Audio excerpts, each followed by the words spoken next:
తెలుసా? ఇందాక అదే చెప్పా, క్లారిటీ లేని మీడియాకే. నా మైండ్ సెట్ పైనుంచి కింద వరకు నా అభిమానులందరికీ ఈ కమ్యూనికేషన్ ఫ్లో ఉన్నట్టు మాకు ఏదో వాడి కాల్ టెలిపతి ఉంటుంది. మాకు వాళ్ళకి అన్నీ తెలుసు. వాళ్ళ భావాలు నాకు తెలుసు, నా భావాలు వాళ్ళకి తెలుసు. అది మీరంతా మిమ్మల్ని నమ్ముకునే ఉన్నారు. బట్ మీకే ప్రస్తుతానికి అయితే అక్కడ అవకాశం లేదు అని చెప్తున్న నేపథ్యంలో మీరు ఖచ్చితంగా వాళ్ళందరికీ కూడా ఎమ్మెల్యే చేస్తారని మాట ఇచ్చారు. సో ఇప్పుడు వాళ్ళకి నేను పార్టీ ఓనర్ని కాదు కదా, టీడీపీ పార్టీ నాది కాదు కదా. అంటే మీరే అన్నారు కదా సార్, వాళ్ళు ఎమ్మెల్యే చేస్తారని మీరే చెప్పారు, ఎమ్మెల్యే చేస్తాను అని చెప్పి. చంద్రబాబు గారితో మాట్లాడి చేస్తాం. మీరు గెలిపించుకుంటారా? అనేది ఏంటంటే తినబోతారు విషయం ఎందుకు, తొందర ఎందుకు? ఇప్పుడు మీకు కూడా రోజు కావాలి కదా, ఏదో ఒకటి వస్తూ ఉంటే మెల్లిగా కంగారు ఏంటంటే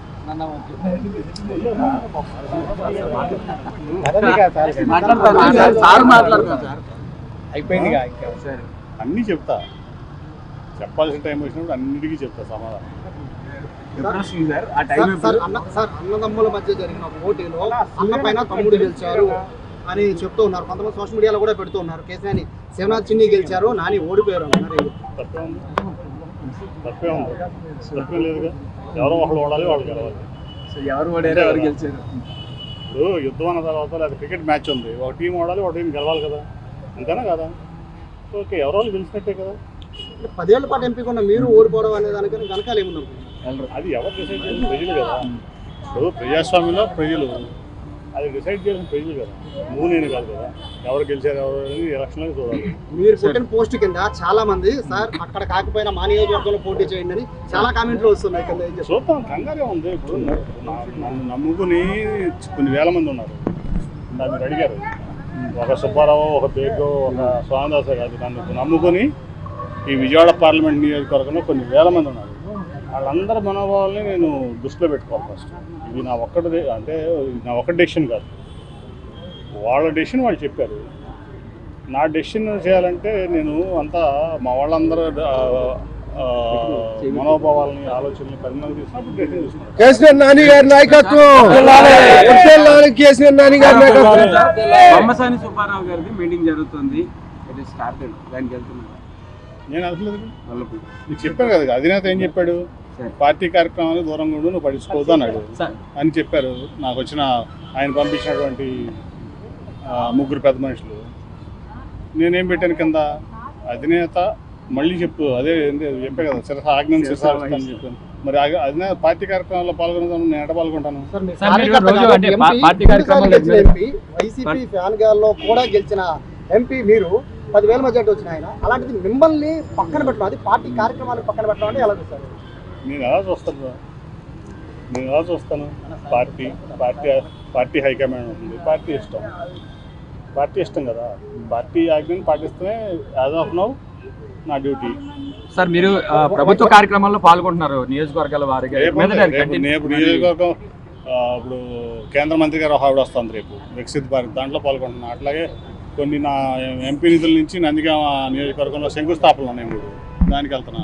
ప్రభుత్వ పార్టీ కార్యక్రమాల్లో పాల్గొనే అధికారం పార్టీకి ఉంది, కానీ ప్రభుత్వ కార్యక్రమాల్లో పాల్గొనడానికి అధికారం లేదు కదా. అది ప్రభుత్వ నాకు ప్రజలు ఇచ్చిన హక్కు కదా. సార్ విజయవాడ వెస్ట్ కోఆర్డినేటర్ గా కూడా మీరే ఉన్నారు, మరి అక్కడ రాజకీయ బాధ్యతలు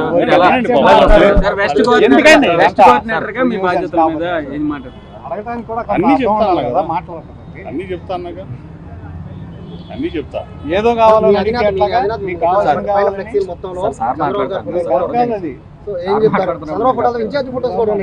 నేను ఒకటమ్మా, నేను ఈ పార్టీ వదిలేలా నేను ఎప్పుడు కళ్ళ కూడా అనుకోను. అందుకే 2019లో గెలిచినాక నాకు ఎన్ని ఆపర్చునిటీస్ వచ్చినా కూడా ఆయనతో నేను ఉండాలనే ఒక ఉద్దేశంతో ఆయన కోసం నిలబడ్డా. రాత్రి చెప్పారు, సరే ఇప్పుడు పార్టీ అన్నాక ఆయన కంపల్సరీస్ ఆయన కూడా కొన్ని ఉంటాయి. అధినేతగా ఆయన తప్పడదానికి కూడా లేదు, చంద్రబాబు నాయుడు నిర్ణయాన్ని తప్పడదానికి కూడా లేదు. ఎందుకంటే పార్టీ అన్న తర్వాత ఆయన కంపల్సరీ ఆయనకు ఉంటుంది. ఆయనకి ఎట్టి పరిస్థితుల్లో ఈ పార్టీని గెలిపించుకోవాలన్న ఒక ఆలోచన కూడా ఉంటుంది. దానికి రకరకాల నిర్ణయాలు తీసుకోవచ్చు. అది నేనైతే ఆయన తప్పట్లా. సార్ ఆయనే మిమ్మల్ని వద్దనుకుంటున్నారని ముందు మీరు కామెంట్ చేశారు సార్. మరి మీరు మీ యొక్క పార్టీ నిర్ణయం ఎలా ఉంటుంది? కార్యక్రమాల్లో హాజరు కావద్దు అని చెప్పేది నేరుగా చంద్రబాబు మీకు చెప్పాలి, బట్ మధ్యలో వాళ్ళు వచ్చి మీకు చెప్పడానికి మీరు ఎట్లా చూస్తారు? అధినేత అనేది అధినేత. Boss is always right. Boss వాళ్ళకి చెప్పారు, వాళ్ళు నాకు చెప్పారు, నేను వాళ్ళకి హామీ ఇచ్చాను. కన్ఫర్మా లేదని చెక్ చేసుకున్నారు సార్, నిజంగా కరెక్ట్గానే చెప్పారని? తప్పు మాడుతున్నావు తమ్ముడు నువ్వు.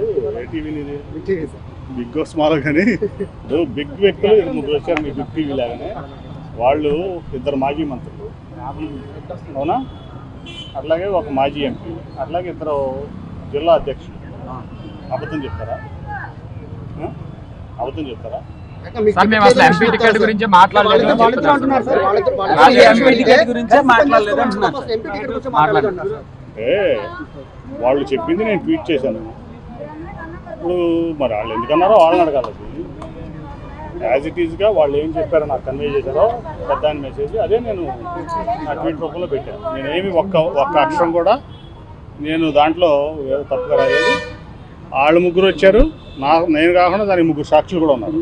అది మాట్లాడినప్పుడు ఆ సాక్షుల పేర్లు మీకు చెప్పండి. సార్ చంద్రబాబు గారు మిమ్మల్ని వద్దనుకుంటున్నారు అని అన్నారు, మరి మీరు ఇంకా చంద్రబాబు గారిని కోరుకుంటున్నారా? అది చెప్పే కదా, ఇప్పుడు నా కాలం నిర్ణయిస్తుంది. కాలం నిర్ణయిస్తుంది. యాజ్ ఆఫ్ నౌ నేను ఈ పార్టీలో ఉన్నా.